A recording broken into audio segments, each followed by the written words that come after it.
In today's episode, we are going to look at what is happening with Nifty, and this is also a Stars PF update. So we're going to look at how did the month of March get over in my public PF that I'm tracking with my own money. So let's see. But from what I can see, that the market is not in a good shape at all, and it is just giving bad news after bad news after bad news.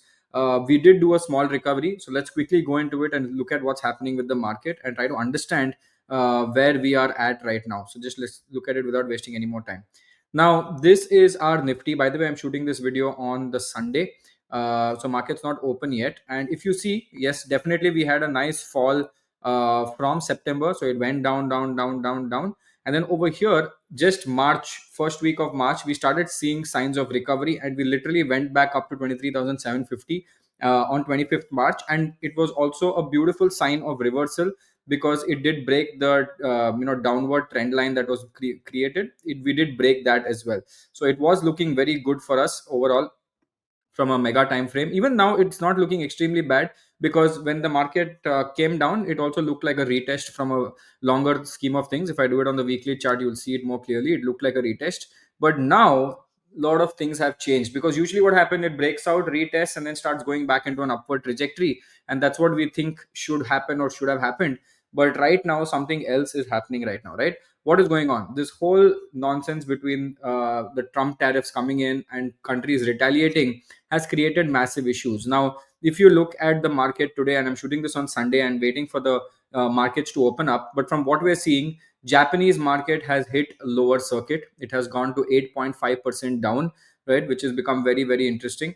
Even if you look at the downside, which is happening in the Dow futures, which is US market, has also gone down significantly. So if I come back here and I show you, we can look at indices future, right? So if you look at the indices future here, you will see very clearly. Let me zoom in a bit.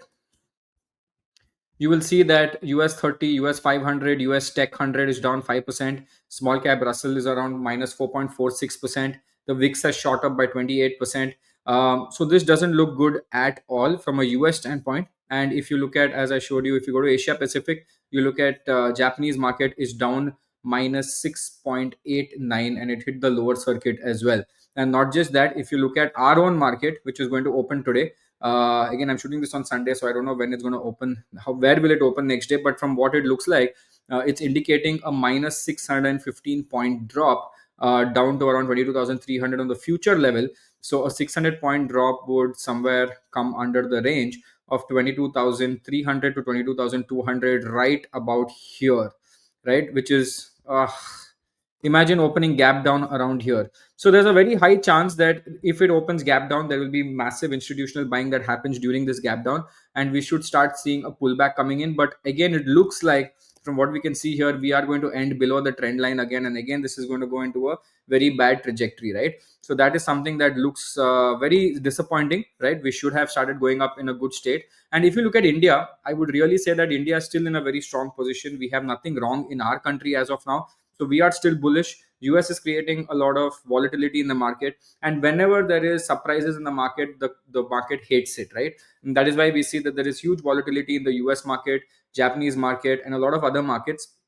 India is also just taking a beat on it, and there's also a lot of talk that US will now go into a recession, and if that happens, IT sector gets hit, etc., etc. A lot of problems are going on with that. I think I recently made a video on it, and the problem is every time we talk about tariffs, within 2 days something else is changing in the whole market, because there is no stability in the whole market of tariffs.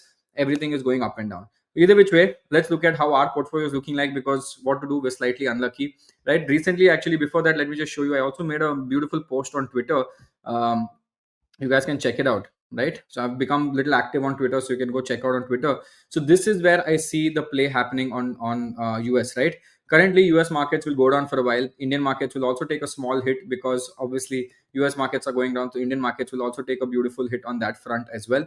And because both, you will see slowly that the news comes out that India has now come and started negotiating with the US market, or with the US companies. So when we start negotiating with the US companies, it becomes a good news, and Nifty will slowly start going up from here as well.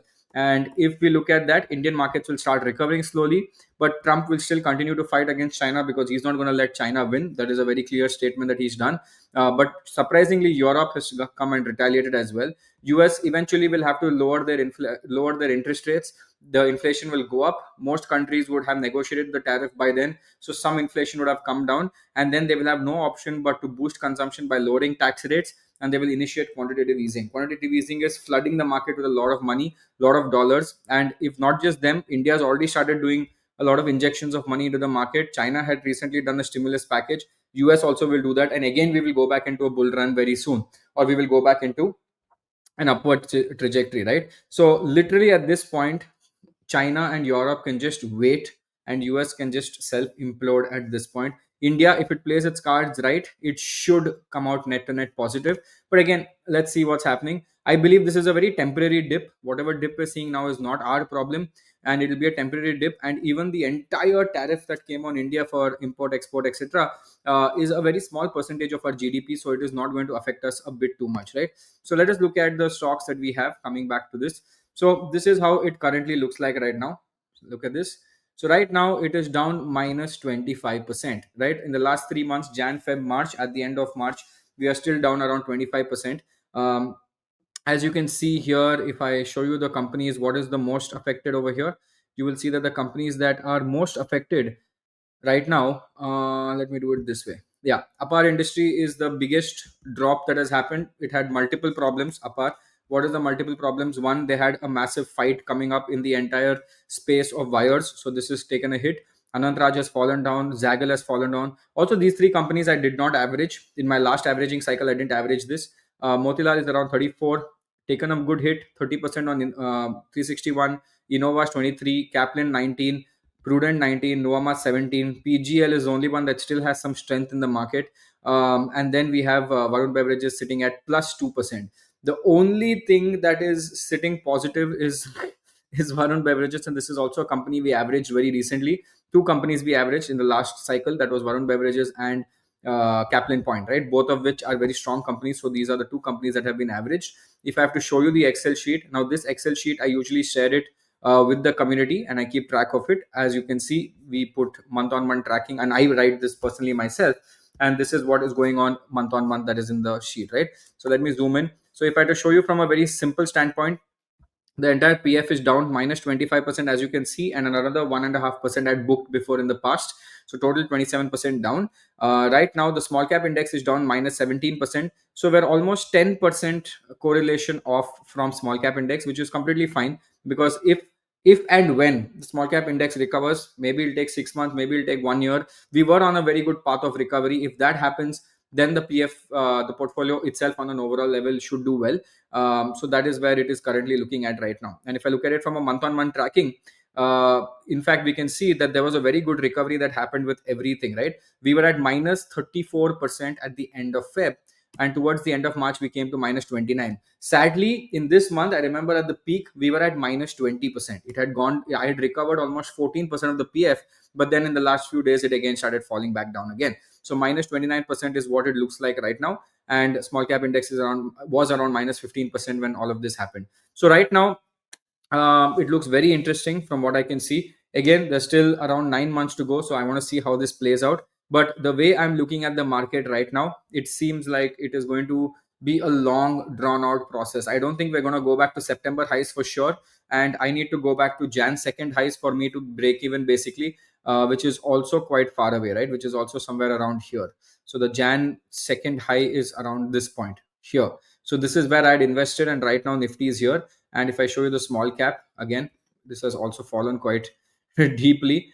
Small cap, my entry point was here on Jan, not even here actually. Where is Jan second? Here.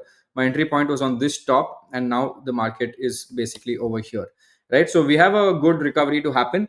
Over time, it should happen, but looking at the volatility in the market right now, and with Trump tariff just creating a lot of irritating movements in the market, I feel this will be a longer, drawn out process. Now, what do I do from a strategy perspective? Looking at the companies that I have here, I think another round of averaging will come. If the market opens gap down tomorrow of around 600%, then 600 points, like how SGX Nifty is suggesting, then it becomes a wonderful opportunity for me to start investing one more round of plugging in some capital into this, right? So that is what I'm going to look at. Obviously, I'm not going to do a blanket average. What do I mean by blanket average? I won't just average all the stocks. I will only be averaging the stocks that I feel have a higher chance of recovery when the market starts going up. Last time we already averaged VBL and Kaplan points, so I won't be averaging more on these two. I will be averaging some of this. Mostly PGEL is a company that I'm thinking of averaging, but it already has a good weightage in my portfolio. So I might average some other companies that have a slightly lower weightage, so that when the market rebounds and recovers, this will start doing really well. Not a big average. I think I'll be doing a 5% average itself, not a very massive average on this. So let us see how this plays out. Again, as I said, the market is very, very, very volatile. I'm not even kidding. This has just been like a ping pong story where the markets are super volatile, and Trump is creating constant problems for us, right? And it is not going to end anytime soon. ये खत्म नहीं होने वाला है इतना जल्दी. ये drag on होगा. इधर से fight होगा, उधर से fight होगा, fight होता रहेगा. It will continue going on from both sides, and China is not going to back down. In fact, China has started doing free trade agreements with Africa, which is also creating multiple issues as well, right? So a lot of issues are going on with the market, and there's also a lot of talk about recession. I think recently I made a post on this in the YouTube community where I talk about why people are saying that USA might go into recession, right? And I've given a beautiful understanding of everything, and I put a commentary almost every single day whenever the market's going down. And as you can see, this makes the people very smart in the community. I did some small changes in the baby portfolio as well. I'm averaging that also. So a lot of knowledge is coming now, and I know this for a fact that currently this entire drop is a temporary drop. We are going to recover very fast, because it's a matter of time that India will come out with the news and say, "Hey guys, we have negotiated a good deal with US." US will be like, "Modi is my friend, so we have negotiated a good deal." The tariffs will go down from 26 to maybe 10%, and all of us will be very happy. Nifty will start going up again. This is going to happen. It is inevitable. This will happen, right? Within the next 1 2 weeks, we will see the news coming out that India has got a very good deal on tariffs, and the market will start going back up. So I'm going to take advantage of it, and I'm going to start investing literally if this starts falling down more. So I hope you guys understood this. And if you have any more questions, any more doubts, yes, the market is horrible. Everything is going down. I'm on the same boat. My portfolio is minus 25%, and it's live. I've shown it to you. So we're all on the same boat. But I'm confident that India will recover very soon, faster than what was recovering before. And I know that this portfolio will start recovering also very soon. I'm being very smart and managing it in real time, and this is something that you should all see how I'm doing it. I know eventually it'll become profitable, hopefully sooner than later. Yeah, awesome. This is me, Shashank, signing off. Take care. See you guys. Bye bye.